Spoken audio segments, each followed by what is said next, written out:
आज तो कितनी जोर की बारिश हो रही है।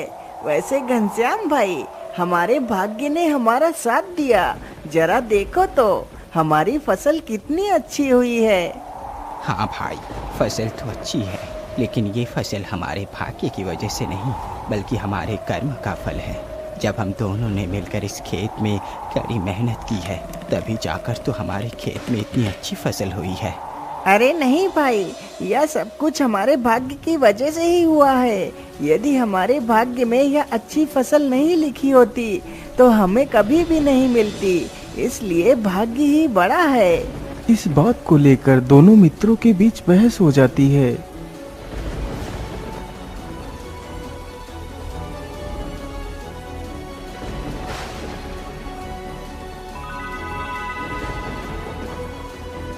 अरे क्या बात है भाई, आप दोनों आपस में ही क्यों लड़ रहे हैं? अरे देखिए ना मन्ना भाई, ये मेरा मित्र शामू कहता है कि भाग्य सबसे बड़ा होता है, जबकि मेरा कहना है कि जब तक इंसान कर्म नहीं करेगा तब तक कुछ भी नहीं हो सकता। इसीलिए कर्म ही बड़ा है। बात तो सही है। यदि कोई वस्तु इंसान के भाग्य में ना हो तो वह नहीं मिल सकती, लेकिन बिना कर्म किए भी तो कुछ भी प्राप्त नहीं होता। अरे भाई, आप दोनों की बहस उचित है, लेकिन इसका फैसला कर पाना बड़ा ही मुश्किल है। इसलिए आप दोनों को महाराज के पास जाना चाहिए, वही इसका फैसला कर सकते हैं। उस व्यक्ति की बात सुनकर दोनों मित्र राजमहल में पहुंच जाते हैं। बोलिए, आप लोगों की क्या समस्या है? आप दोनों राज्यसभा में क्यों आए हैं? महाराज, मेरा नाम घनश्याम है और ये मेरा मित्र शामू है। हम दोनों आपसे एक सवाल का जवाब जानना चाहते हैं। हाँ हाँ, क्यों नहीं युवक, पूछो, तुम दोनों कौन से सवाल का जवाब जानना चाहते हो? महाराज, मेरा कहना है कि कर्म बड़ा है, लेकिन मेरा मित्र का कहना है कि भाग्य बड़ा है। अब आप ही बताइए महाराज कि क्या बड़ा है? बात तो सही है, यदि इंसान कर्म ना करे तो उसे कुछ भी प्राप्त नहीं हो सकता, और यदि इंसान के भाग्य में कोई वस्तु लिखी है तो वो उसे जरूर मिलती है। इसीलिए इस विषय पर तो कोई भी निर्णय लेना उचित नहीं होगा। क्या हुआ महाराज, आप कोई जवाब क्यों नहीं दे रहे? युवक, इस प्रश्न का उत्तर देना इतना भी आसान नहीं है जितना कि आप समझ रहे हैं, लेकिन आप चिंता ना करें, मैं इसका जवाब अवश्य दूंगा, लेकिन अभी नहीं। इसके लिए मुझे 1 महीने की मोहलत चाहिए। ठीक है महाराज, यदि ऐसी बात है तो फिर हम दोनों 1 महीने बाद ही आएंगे। इतना कहकर दोनों मित्र वहां से चले जाते हैं।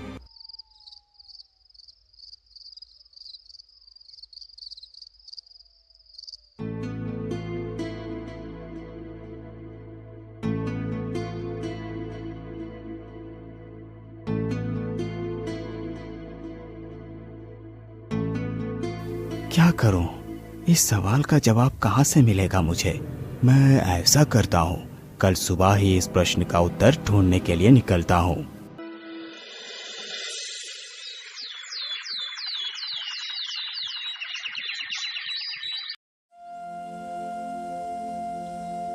अगली सुबह होते ही राजा अपना वेश बदलकर प्रश्न का उत्तर ढूंढने के लिए निकल पड़ता है।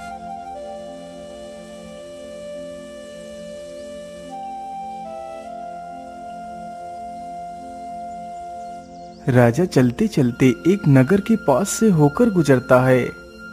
अरे भाई, जरा आप लोग सावधानी पूर्वक काम करें, कोई भी गड़बड़ी नहीं होनी चाहिए। अगले हफ्ते ही ये सारा सामान मुझे दूसरे देश को ले जाना है।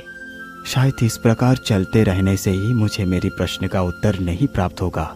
मैं ऐसा करता हूँ, इसी सेठ के पास नौकरी कर लेता हूँ, हो सकता है इससे मेरे सवाल का जवाब मिल जाए। इतना सोचकर राजा सेठ के पास जाता है। सेठ जी, मुझे काम पर रख लीजिए, मैं आपका कठिन से कठिन कार्य कर सकता हूँ।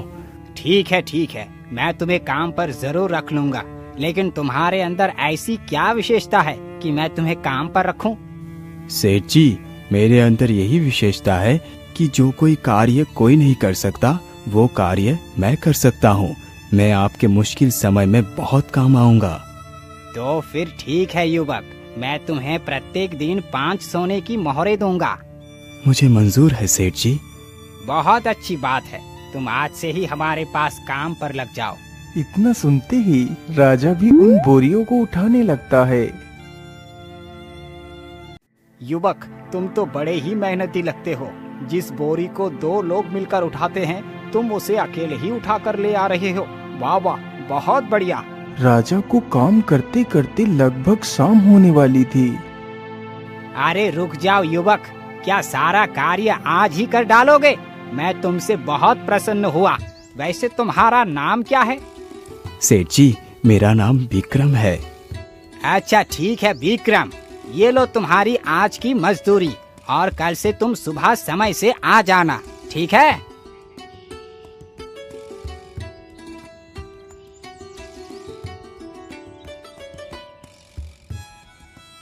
वैसे यहाँ पर तो कर्म ही पड़ा है, क्योंकि जब मैंने कर्म किया तभी जाकर मुझे पैसे मिले, लेकिन इससे मेरे हृदय को संतुष्टि नहीं हुई। ये सारी बातें सोचते सोचते राजा एक ढाबे के पास से गुजरता है। वैसे मुझे बहुत जोर की भूख लगी है, चलो कुछ खा लेता हूँ। इतना कहकर राजा उस ढाबे से उन 5 सिक्कों से एक खाने की थाली खरीदता है। मेहनत करने के बाद तो भूख भी कितनी जोर की लगती है। चलो मैं जल्दी से खाना खाकर कहीं रुकने का इंतजाम करता हूँ। अरे बेटा, जरा मेरी बात सुनो। अरे क्या बात है बूढ़े बाबा? बेटा, मैंने 2 दिनों से कुछ भी नहीं खाया। क्या तुम मुझे कुछ खाना खिला सकते हो? हाँ हाँ बाबा, क्यों नहीं, आप ये सारा खाना खा लीजिए। इतना बोलकर राजा उस खाने की थाली को उस बुढ़े व्यक्ति को दे देता है। वाह बेटा वाह, तुम तो वाकई कितने महान हो।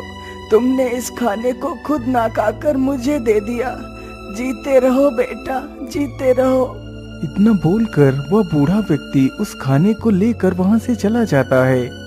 वैसे उस खाने को मैंने अपनी मेहनत के पैसे से खरीदा था, लेकिन वो खाना मेरे भाग्य में नहीं था, इसीलिए मुझे नहीं मिला। ये हिसाब से तो भाग्य बड़ा हुआ।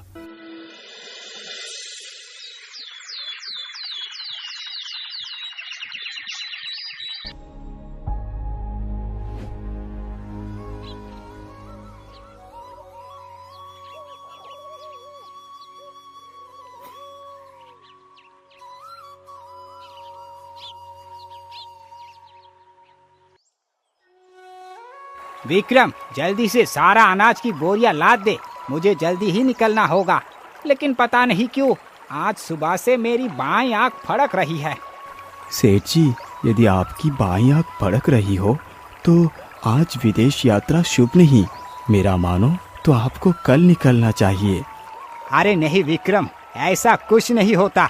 ये तो एक मिथ है और कुछ नहीं। ये सारा अनाज मुझे आज ही पहुंचाना है। सेठ जी, यदि आपकी यही जिद है तो मैं भी आपके साथ चलूंगा। ठीक है विक्रम, तुम भी मेरे साथ चल सकते हो। फिर विक्रम भी जहाज पर चला जाता।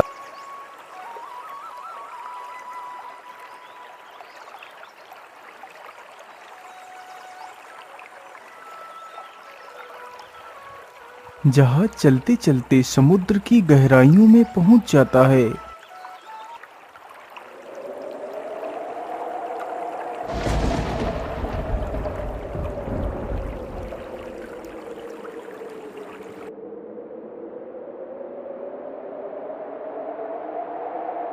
अरे ये क्या, अचानक से ये काले बादल कहाँ से आ गए? सेठ जी, मुझे तो लगता है आज काफी जोर का तूफान आने वाला है। अरे विक्रम, शुभ शुभ बोलो। यदि तूफान आ गया तो हमारा क्या होगा? सेठ इतना कह ही रहा था कि तभी जोर जोर से बारिश होने लगती है और साथ ही समुद्र में जोर जोर से लहरें उठने लगती हैं। जहाज पर सवार लोग अपनी अपनी जान बचाने के लिए समुद्र में कूदने लगते हैं। विक्रम, तुमने कहा था कि तुम कठिन समय में मेरे काम आओगे। आज तो मुझे मेरी मौत सामने खड़ी दिखाई दे रही है। तुम मेरी जान बचाओ विक्रम।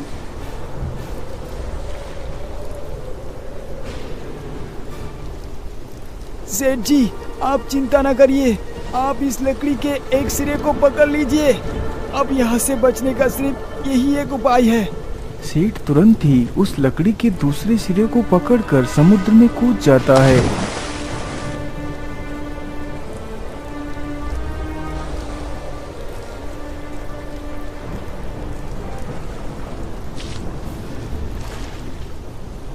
अरे सेठ जी तो बेहोश हो गए। राजा तथा वह सेठ दोनों बहते बहते समुद्र के किनारे पहुंच जाते हैं। हे भगवान, मैं तो कितना थक गया हूँ। इतना कहकर राजा अपनी आंखें बंद कर लेता है। तभी एक मगरमच्छ आता है और सेठ की टांग पकड़कर समुद्र में खींच ले जाता है। कुछ देर बाद ही जब विक्रम की आंखें खुलती हैं तो देखता है कि सेठ वहां पर नहीं है। अरे सेठ जी कहाँ चले गए? अभी तो यहाँ पर थे, इतनी जल्दी आखिर कहाँ जा सकते हैं? तभी राजा की नजर जमीन पर पड़ती है जहाँ पर वह मगरमच्छ सेठ को खींचकर ले गया था। अरे ये पैरों के निशान तो एक मगरमच्छ के हैं, तो इसका मतलब सेठ जी को एक मगरमच्छ खींच कर ले गया है। हे प्रभु, मैंने सेठ जी की जान अपने प्रयास से तो बचा ली, लेकिन सेठ जी के भाग्य में जीवन ही नहीं था, इसीलिए उनकी मृत्यु हो गई। लेकिन ये तो कितना बुरा हुआ, मैं सेठ जी की रक्षा नहीं कर पाया। राजा इस बात को सोच सोच कर काफी ज्यादा शोक प्रकट करता है। यहाँ तो दूर दूर तक कोई परिंदा भी नजर नहीं आ रहा। चलो सीधे ही चलता हूँ, हो सकता है कोई नगर ही मिल जाए। इतना सोचकर राजा वहाँ से निकल पड़ता है।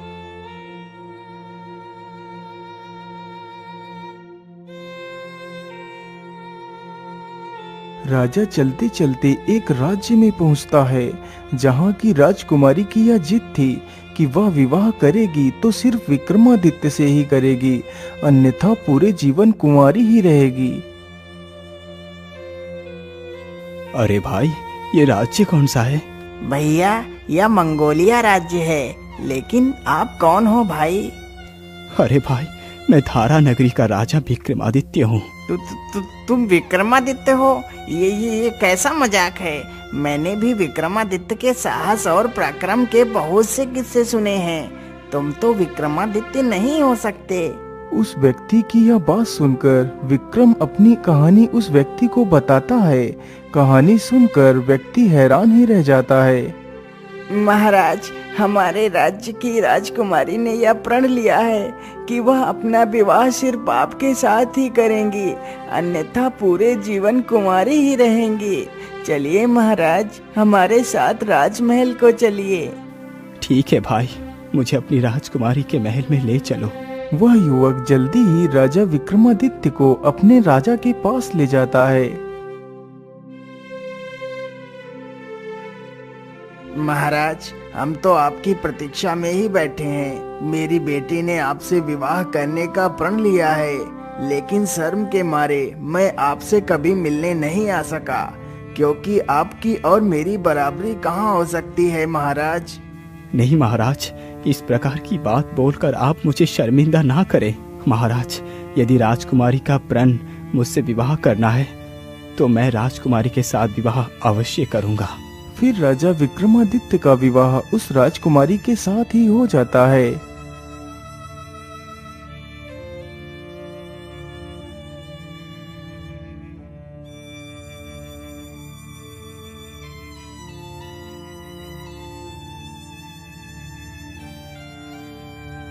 अच्छा महाराज, अब आप मुझे जाने की अनुमति दें। फिर वह दोनों पति पत्नी पैदल ही अपने राज्य के लिए निकल पड़ते हैं। दोनों चलते चलते एक जंगल से होकर गुजरते हैं।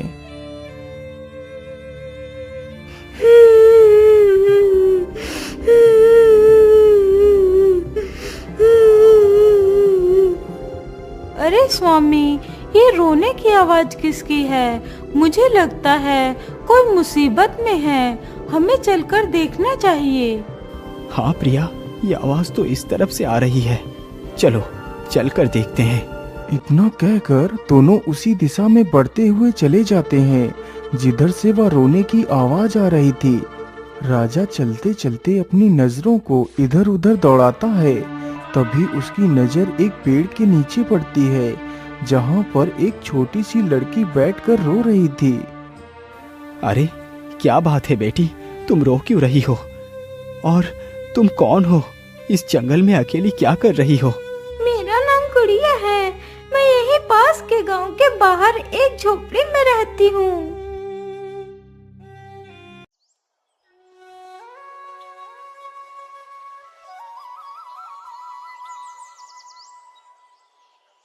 अरे बेटी गुड़िया, अब हम लोग काम पर जा रहे हैं।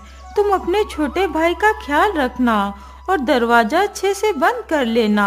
अंदर ही खेलना, बाहर मत जाना। ठीक है माँ, आप बिल्कुल भी चिंता ना करो, मैं बाहर नहीं जाऊंगी। इतना सुनकर उसके माता पिता काम के लिए चले जाते हैं।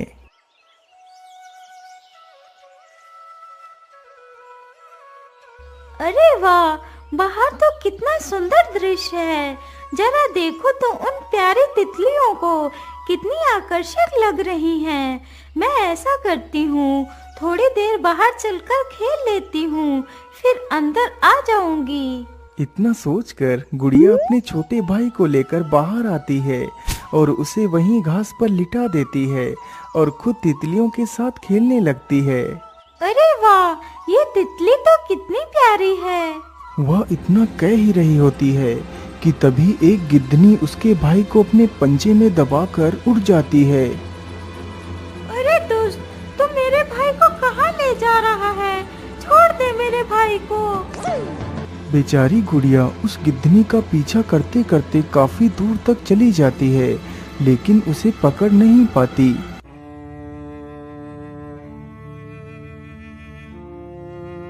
हे भगवान, अब मैं अपने माता पिता को क्या जवाब दूंगी? मेरे भाई को तो वह दुष्ट गिद्ध उठा ले गया। अब मैं भी अपने घर नहीं जाऊंगी। जब तक मेरा भाई मुझे नहीं मिल जाता, मैं यहीं पर बैठी रहूंगी। तब से मैं यहीं पर बैठी हूँ, लेकिन मुझे मेरे भाई की कोई भी खबर नहीं मिल पाई। बेटी तुम शांत हो जाओ, मैं तुम्हारी सहायता अवश्य करूंगा। अरे प्रिया, तुम इस बच्ची का ख्याल रखो, मैं जल्द ही वापस लौट कर आऊंगा। इतना कहकर राजा उस गिद्धनी की तलाश में निकल पड़ता है।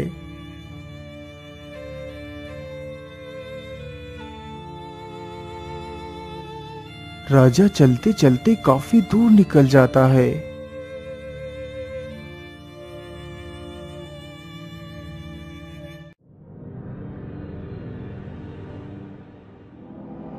अरे महाराज, आप मेरी सहायता करो, बदले में मैं आपको सारे सवालों का जवाब दूंगा।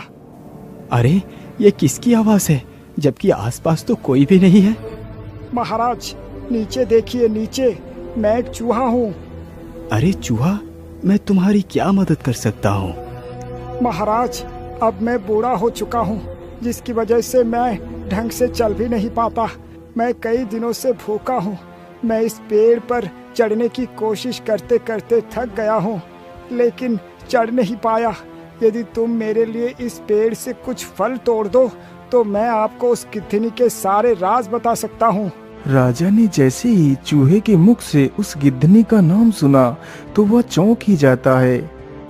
अच्छा ठीक है चूहा, मैं तुम्हारे लिए फल अवश्य तोड़ दूंगा। इतना बोलकर राजा उस पेड़ से कुछ फल तोड़कर चूहे को देता है। अब बताओ चूहे, वो गिद्धनी कहाँ पर है? महाराज वो कोई गिद्धनी नहीं, बल्कि वो एक आदमखोर डायन है, जो मनुष्यों को शिकार कर उन्हें उबालकर खा जाती है। उससे साधारण इंसान जीत नहीं सकता। चूहा, यदि तुम उस डायन के बारे में इतना सब कुछ जानती हो तो फिर ये भी अवश्य जानते होगे कि उसका अंत कैसे होगा। हाँ महाराज, मैं ये भी जानता हूँ कि उसका अंत कैसे होगा। तो फिर बताओ मुझे, उसका अंत कैसे होगा? महाराज उसका अंत करना इतना आसान नहीं। आपसे पहले एक और राजा ने उस डायन को मारने की कोशिश की थी, लेकिन वो असफल रहे, तो उस डायन ने उस राजा को भी मारकर खा लिया।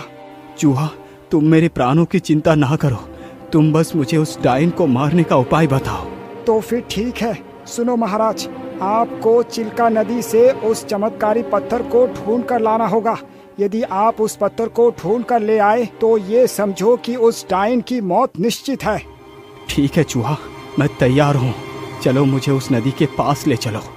क्षमा करिए महाराज, लेकिन मैं वहाँ तक नहीं जा सकता। बस मैं आपको वहाँ का रास्ता ही बता सकता हूँ। ठीक है चूहे, तुम मुझे वहाँ का रास्ता ही बता दो। महाराज, आप यहाँ से सीधे चले जाओ, पहाड़ी के उस तरफ ही वो नदी है। इतना सुनकर राजा उस पत्थर की तलाश में निकल पड़ता है।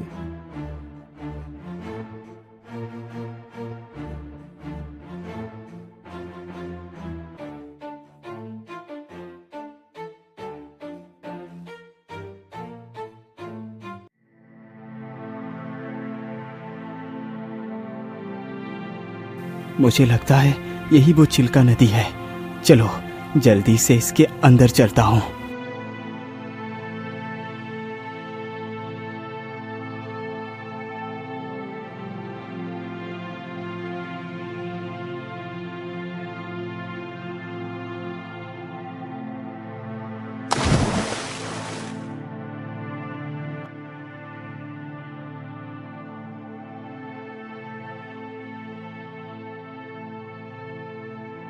राजा पानी में काफी देर तक इधर उधर घूमता है।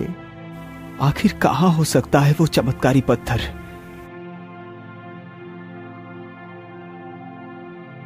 अरे ये गुफा कैसी है? कहीं वो चमत्कारी पत्थर इसी गुफा में तो नहीं है? इतना बोलकर राजा उस गुफा के भीतर घुस जाता है।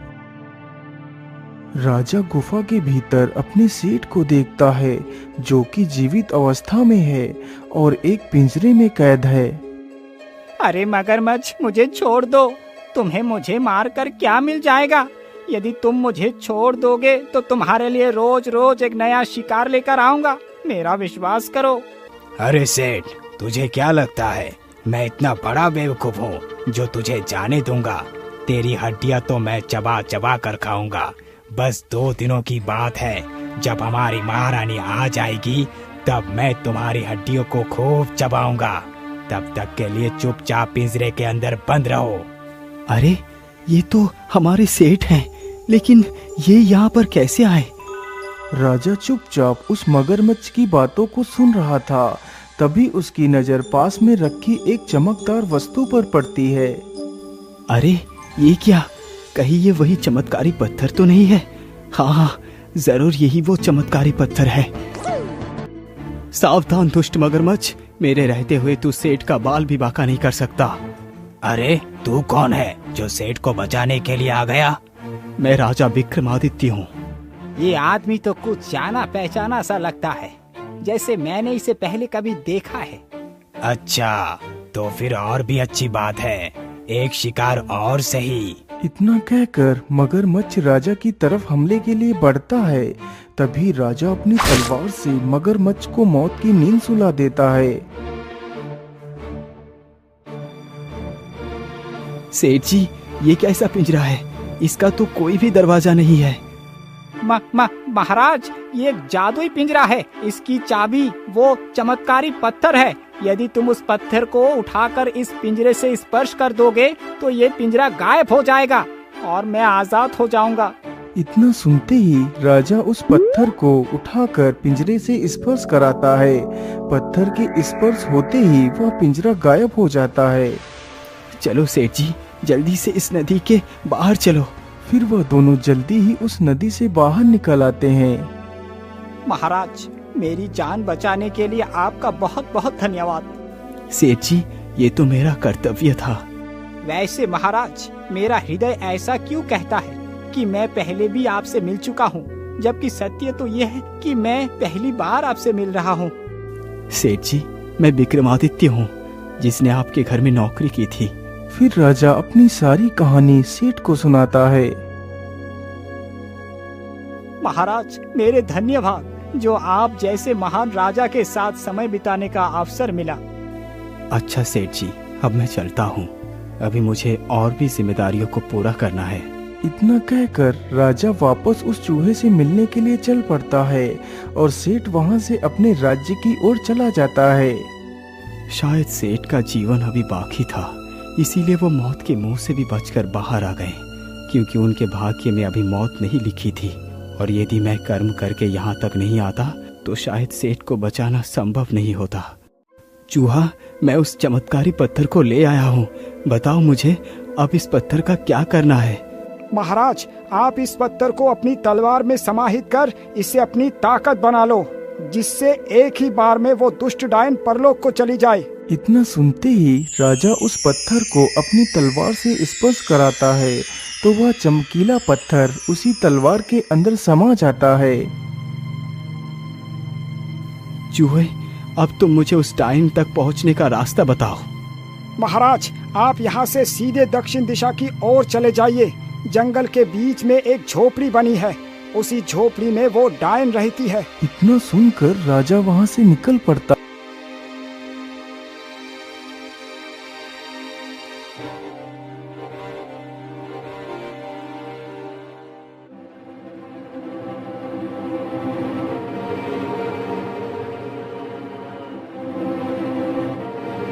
राजा चलते चलते जल्दी ही उस डायन की झोपड़ी के पास पहुंच जाता है। जरूर ये झोपड़ी उस डायन की ही होगी। अरे, इसके अंदर से तो बच्चे के रोने की आवाज आ रही है। इतना बोलकर राजा तुरंत ही झोपड़ी के भीतर जाकर देखता है तो वह बच्चा जमीन पर पड़ा हुआ रो रहा था। ओहो, इस दुष्ट बच्चे ने तो रो रो कर मेरा दिमाग ही खराब कर दिया है। बस थोड़ी देर और रुक जा, फिर तू रोने के लिए बचेगा ही नहीं। अरे, कढ़ाई में तो मैं मसाले डालना ही भूल गई। जरा मैं मसाले लेकर आती हूँ। इतना बोलकर वह डायन वहाँ से चली जाती है। मुझे लगता है डायन देर में आएगी। मैं बच्चे को उठाकर यहाँ से चला जाता हूँ, फिर आकर इस डायन से निपट लूंगा। इतना बोलकर राजा जल्दी ही उस बच्चे के पास जाता है और उसे अपनी गोद में उठा लेता है।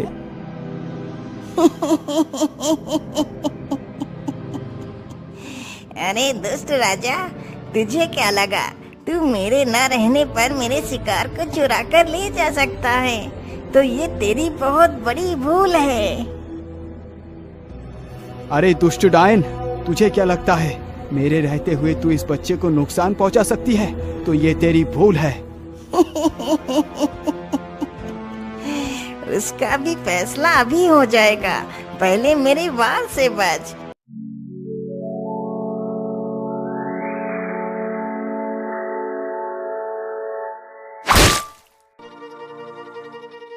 अरे, ये कैसे किया तूने? तू मेरे वार से बच कैसे गया?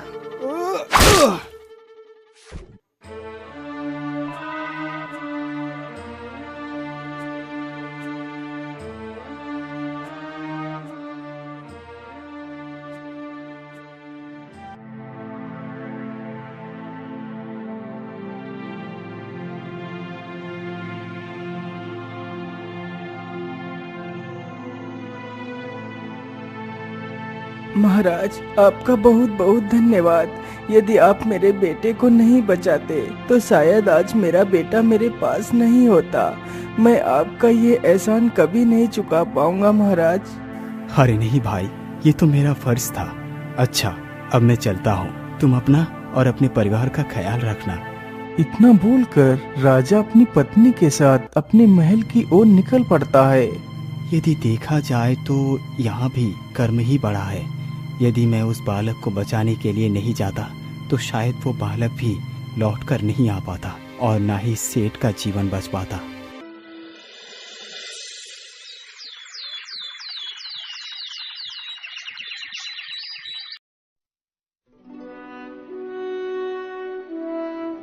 महाराज, आज 1 महीना पूरा हो चुका है। क्या आपको हमारे सवाल का जवाब मिला? हाँ युवक, मुझे तुम दोनों का प्रश्न का उत्तर मिल गया है। तो फिर बताइए ना महाराज, कर्म ही बड़ा है ना? नहीं घनश्याम, कर्म बड़ा नहीं है। तो फिर महाराज, भाग्य ही बड़ा होगा। नहीं शामू, भाग्य भी बड़ा नहीं है। ये निर्णय करना कठिन है कि कर्म और भाग्य में से कौन बड़ा है। अभी तो ये कहा जा सकता है कि कर्म और भाग्य एक दूसरे के साथ जुड़े हैं और सदा साथ साथ ही चलते हैं। यदि मनुष्य कर्म ना करे तो फल नहीं मिलता, और कर्म करे तो उसे सफलता अवश्य प्राप्त होती है। इसलिए कर्म के बिना भाग्य कुछ भी नहीं। आज हमें जो भी सौभाग्य प्राप्त हुआ है वो हमारे कर्मों का ही फल है। ऐसा कह सकते हैं कि भाग्य और कर्म दोनों एक दूसरे के ही पूरक हैं, लेकिन कर्म सबसे ज्यादा महत्वपूर्ण है।